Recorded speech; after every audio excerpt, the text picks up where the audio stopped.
سال 2024 کا سورج کچھ ہی روز میں غروب ہو جائے گا۔ اس سال عالمی منظرنامے میں بہت سی تبدیلیاں دیکھی گئی ہیں۔ دنیا نے اسرائیل کی فرعونیت دیکھی، غزہ جنگ کو لبنان، ایران تک پھیلتے ہوئے دیکھا، تو کئی طاقتوں کے عروج کو زوال اور زوال کو عروج میں بدلتے بھی دیکھا گیا۔ امریکہ میں ڈونلڈ ٹرمپ ایک بار پھر برسر اقتدار آ گئے۔ ساؤتھ کوریا میں مختصر ترین مارشل لاء اور پھر جمہوریت کی فتح نے بھی دنیا کو حیران کر دیا۔ شیخ حسینہ واجد کے 19 سالہ اقتدار کا خاتمہ بھی اسی سال ہوا، اور اب عرب دنیا کے ایک اہم ترین ملک سریا شام میں صرف ایک ہفتے میں اسد خاندان کے 50 سالہ دور کا سورج بھی غروب ہو گیا ہے۔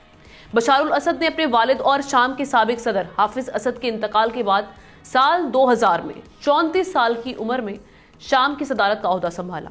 انہیں صدر بنانے کے لیے آئین میں تبدیلیاں کر کے صدر کے لیے کم از کم عمر کی حد کو کم کیا گیا۔ بشار الاسد کو وراثت میں ایک ایسا ملک ملا تھا جہاں حکومت کا لبادہ اوڑے ڈکٹیٹرشپ قائم تھی، ایسا سیاسی نظام تھا جہاں کسی قسم کی اپوزیشن برداشت نہیں کی جاتی تھی۔ 1982 حافظ الاسد حکومت نے حما میں اخوان المسلمین کی تحریک کے خلاف خونی آپریشن کیا، جس میں تقریباً 10 سے 40 ہزار افراد ہلاک ہوئے۔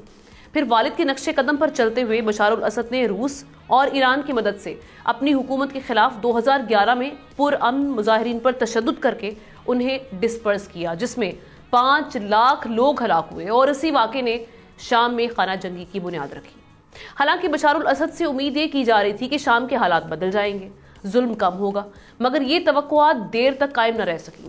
اب اسد خاندان کے اقتدار کا خاتمہ تو ہو چکا ہے، لیکن رائٹرز کے مطابق اسرائیلی وزیر اعظم نیتن یاہو کا کہنا ہے کہ شام کے ساتھ 1974 کا معاہدہ ختم ہو گیا ہے، جبکہ اسرائیلی فوج نے شام کی سرحد پر بفر زون میں نئے علاقوں پر قبضہ بھی کر لیا۔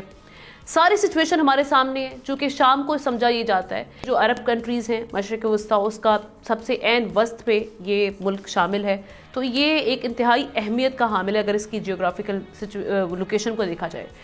سوال ہمارا یہ ہے کہ شام میں جو آنے والے حالات ہیں اب کے بعد، چونکہ بشار الاسد حکومت کا خاتمہ ہو گیا اقتدار کا، کیا حالات بنیں گے آگے جا کے، اور خاص طور پہ مڈل ایسٹ یعنی مشرق وسطیٰ میں کیا حالات بننے جا رہے ہیں، غزہ جنگ میں کیا سچویشن بنے گی، کچھ بہتری آئے گی، کمی آئے گی، یا پھر مزید حالات ورس ہوں گے۔